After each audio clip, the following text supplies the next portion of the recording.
বরিশালের ছাত্র আন্দোলনের ৯ দফা দাবিতে মহাসড়কে বিক্ষোভে শিক্ষার্থীরা এ সময় ছাত্রলীগ ও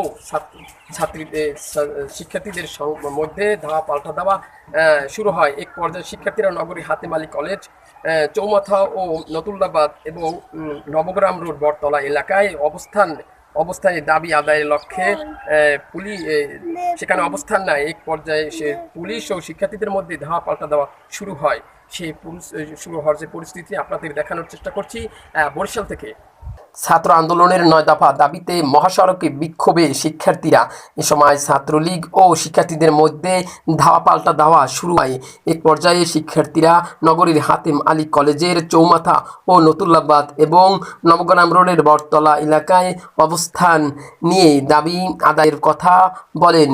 এক পর্যায়ে পুলিশ ও শিক্ষার্থীদের মধ্যে হামলা শুরু হয়। এতে অসংখ্য শিক্ষার্থী আহত হয়েছে বলে জানান শিক্ষার্থীরা। বৈষম্য ছাত্র আন্দোলনের ৯ দফা বাস্তবায়নের দাবিতে ঢাকা বরিশাল কুয়াকাটা মহাসড়ক অবরোধ করে আন্দোলন করছে শিক্ষার্থীরা। দিনভর এই আন্দোলনে রবিবার সকাল ৯:৩০টার নগরীর নতুল্লাবাদ কেন্দ্রীয় বাস টার্মিনালের সামনে ঢাকা বরিশাল মহাসড়ক অবরোধ করেন তারা। এর পাশাপাশি চৌমাথা হাতেম আলী কলেজ সংলগ্ন মহাসড়ক অবরোধ করে বিক্ষোভ শুরু করেন তারা। এর পূর্বে বিএম কলেজের সামনে জড়ো হয়ে শিক্ষার্থীরা মিছিল নিয়ে নতুল্লাবাদের মহাসড়ক অবরোধ করেন। এই কর্মসূচি কেন্দ্র করে বিপুল সংখ্যক আইনশৃঙ্খলা বাহিনী সেখানে কঠোর অবস্থানে নিতে দেয়।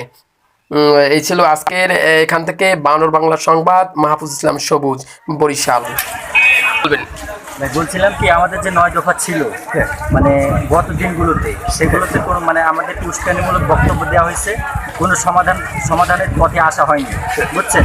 মানে এখন যখন দেখা যাচ্ছে যে মানে লাশের পর লাশ পড়তেছে আর রুখতে পারতেছে না আন্দোলনকে, তখন তারা আলোচনার ডাক দিচ্ছে, কিন্তু এটা তো কখনো হতে পারে না।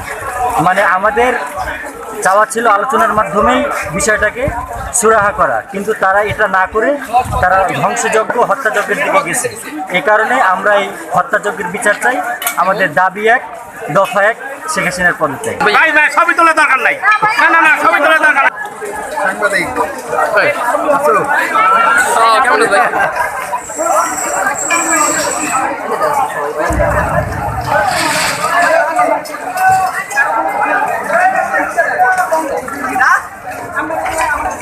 আমি তো এই পার্কের এই জায়গায়